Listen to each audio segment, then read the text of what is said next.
और उसके बाद अब्दुल मुतलिब ने दोबारा जमजम के कुएं की खुदाई शुरू कर दी। कुछ दिनों के बाद उन्हें वहां से सोना, चांदी और जिर्रा मिली जो बनु जुरहम के हाथों वहां दफन की गई थीं।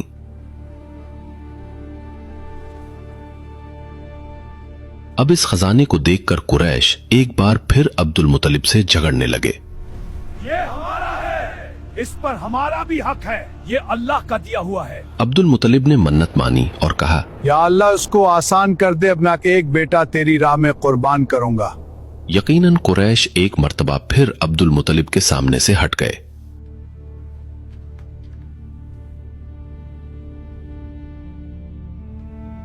मुझे लगता है हमें पीछे हट जाना चाहिए।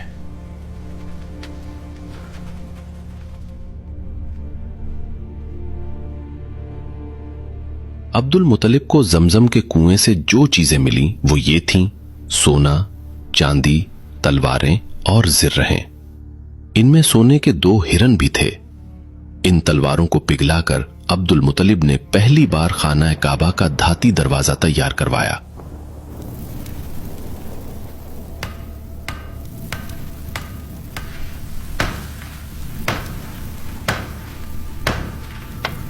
उन्होंने इन 2 हिरनों को इसी दरवाजे में नस्ब किया।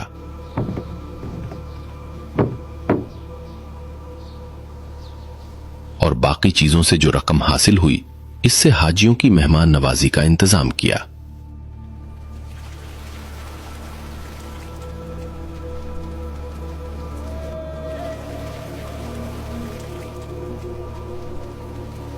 अब जब जमजम की खुदाई का काम मुकम्मल हो गया तो अब्दुल मुतलिब को एक बार फिर ख्वाब आया कि ए अब्दुल मुतलिब, अब अपनी नजर पूरी करो।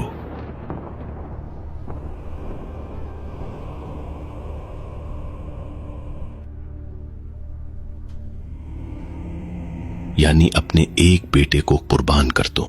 जब अब्दुल मुतलिब ने यह ख्वाब देखा तो वो बहुत परेशान हो गए।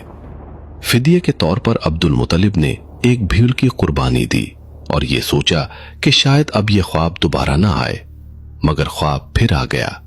और उस दूसरे ख्वाब के बाद अब्दुल मुतलिब ने एक बैल ज़िबा किया। अगली रात तीसरे बार फिर ख्वाब आ गया।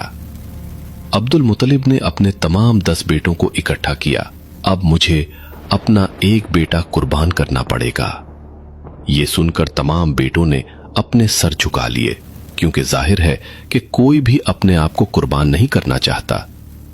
इसके बाद यह फैसला हुआ कि तमाम बेटों के नाम निकाले जाएंगे, यानी उन सब के नाम पर्चियों पर लिखे जाएंगे और फिर जिसका नाम कुरान में निकल आएगा वही कुर्बान किया जाएगा।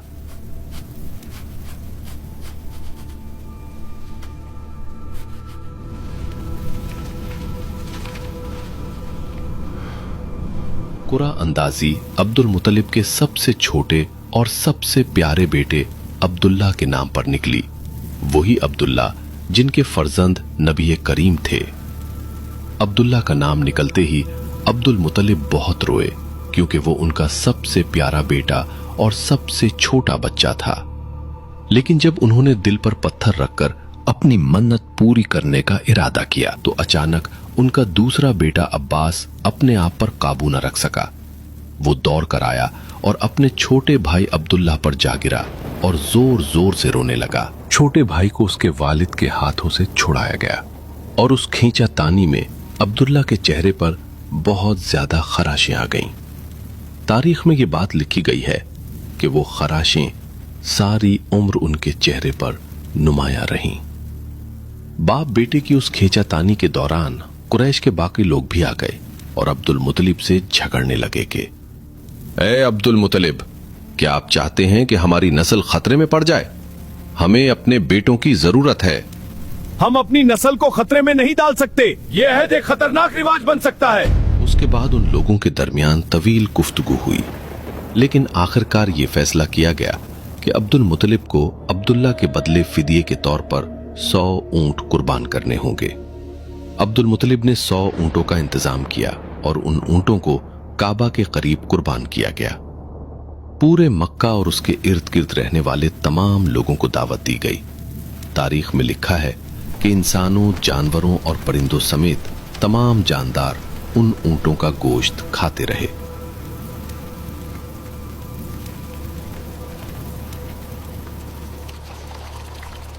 इसीलिए नबी करीम ने फरमाया, मैं 2 कुर्बानियों की औलाद हूं, एक इब्राहिम अलैहिस्सलाम के बेटे इस्माइल अलैहिस्सलाम की कुर्बानी और दूसरी अब्दुल मुतलिब के बेटे अब्दुल्ला की कुर्बानी। अब्दुल मुतलिब जल्द अज जल्द अब्दुल्ला की शादी करना चाहते थे और वो अब्दुल्ला के लिए दुल्हन तलाश करने लगे। इसी दौरान अब्दुल्ला एक जगह से गुजर रहे थे कि वहां एक दूसरे कबीले की औरत बैठी हुई थी। उसने अब्दुल्ला की तरफ देखा, गौर से देखा और उनके चेहरे की रोशनी और चमक को बड़ी शिद्दत से महसूस किया और कहा, ऐ अब्दुल्ला, अगर तुम इसी वक्त मुझसे शादी कर लो तो मैं आज ही तुम्हें वो 100 ऊंट वापस कर दूंगी जो तुम्हारे फिदिये के तौर पर कुर्बान किए गए थे। इतना बड़ा बयान देने वाली औरत का स्टेटस जाहिर है बहुत बड़ा होगा। उस औरत का नाम उम्मे तिताल था और वो वर्का बिन नौफल की बहन थी। एक मर्तबा अब्दुल मुतलिब किसी काम के सिलसिले में यमन गए तो रास्ते में एक यहूदी से मुलाकात हुई जो अब्दुल मुतलिब को गौर से देख रहा था। उसने पूछा, तुम अरब के किस खानदान से हो?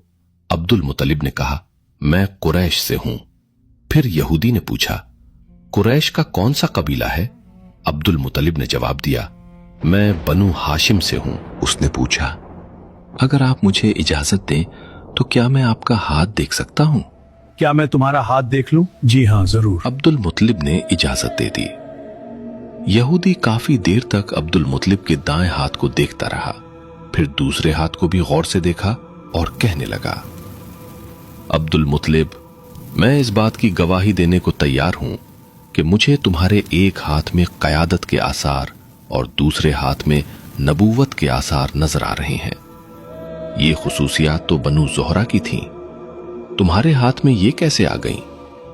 अब्दुल मुतलिब ने कहा, मुझे इसका इल्म नहीं, और तुम्हारा इस बारे में क्या ख्याल है?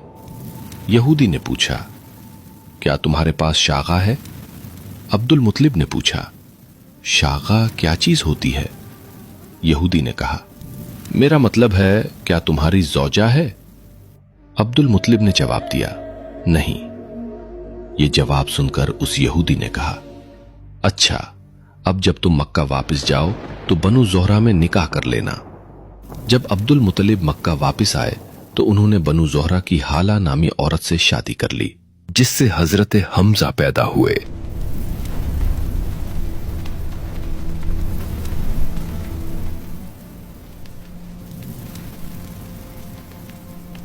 फिर उन्होंने अपने बेटे अब्दुल्ला की शादी बनु ज़ोहरा के सरदार वहाब बिन मनाफ की बेटी आमना बिनते वहाब से कर दी और इसी घर में नबी करीम की विलादत हुई। यहां से अब्दुल्ला और आमना की शादी के बाद हम सीरत नबी के मरहले में बाकायदा तौर पर दाखिल हो रहे हैं।